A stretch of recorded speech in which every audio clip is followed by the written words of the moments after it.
பொங்கல் லீவ்லாம் முடிஞ்சிச்சுங்க. Back to school. இன்னைக்கு காலையில என்ன செஞ்சேன்னா, இந்த கருவாடு போட்டு குழம்பு வச்சுட்டேன். அவங்க அப்பா, அம்மாவும் டபுள் ஷிஃப்ட் போனதுனால, சரி இன்னைக்கு கருவாடு குழம்பு வச்சுலான்ட்டு கருவாடு குழம்பு வச்சுட்டேன். நான்வெஜ் எதுவும் செய்யாதனால. தனுக்கு வந்து பிஸ்மிலாபாத் மாரி செஞ்சுட்டேன். காரம் ரொம்ப கம்மியா போட்டு. கொஞ்சம் சாதம் நேத்து மீந்துருச்சுங்களா, அதில புளி கரைச்சி வச்சு புளி சாதம் செஞ்சுட்டேன். கலக்காய் சட்னி, வெந்தய தோசை இதாங்க எங்க வீட்ல மெனு.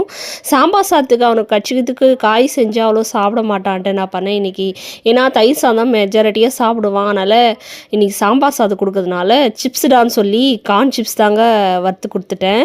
சாம்பார் சாதம் நல்லா குழையந்ததாக சாப்பிடுவோம். நெய் ஊற்றி கொடுத்துட்டேன்னா கம்முன்னு இருந்துட்டாரு. காலையிலேருந்து ஒரே அடம் என் மேலே தான் ஏறி நின்று இது பண்ணுவேன்ட்டு. சரி எக்கரா ஏறி கூடான்ட்டு ஒரு பக்கம் ஸ்கூலுக்கு வர டைம் ஆகிடுச்சு. சரின்ட்டு அவனை தூக்கி வச்சுட்டு பேக் பண்ண ஆரம்பிச்சிட்டேன். எல்லாமே பேக் பண்ணிட்டேன். ஸ்நாக்ஸுக்கு மட்டும் பிஸ்கெட் கொடுத்துட்டேங்க. ஏன்னா இன்றைக்கி சுண்டல் வேணாம், டுமாரோ சுண்டல் கொடுத்துக்கலாம் நாளைக்கா அப்படின்ட்டு அது மட்டும் தான் கொடுக்கலாம். மற்ற எல்லாமே பேக் பண்ணி முடிச்சாச்சு. நான் ஒரு பக்கம் கிளம்ப, அவன் ஒரு பக்கம் அடம் பண்ணேன். அப்புறம் இப்போ தான் ஒரு வழியாக சமாதானம் ஆகி அவங்க அப்பா கிட்ட கொடுத்துட்டு வந்தேன். ஸ்கூலுக்கு போயிட்டு வந்தோடனே ஒரே சந்தோஷமாக உள்ள ஓடினார். அப்புறம் வந்து என்ன பண்ணேன், அன்பேக் பண்ணுற திங்ஸ்லாம் இருந்துச்சு. பொங்கல் லீவுக்கு போயிட்டு வந்துட்டு அப்படியே எடுத்துகிட்டு வந்து அவங்க அப்பா பை அங்கே வச்சது தான். நானும் அதை கண்டுக்கல. இன்றைக்கி அரிசி ஊற வைக்கலான்னு பார்த்தா இட்லிக்கு புழுங்கல் அரிசி இன்னும் அது பேக்லேயே இருக்குது போல். சரி அதை எடுத்து நம்ம அன்பேக் பண்ணுவோன்ட்டு எல்லாம் தேவையானதெல்லாம் எடுத்து வச்சுட்டு இருந்தேன்.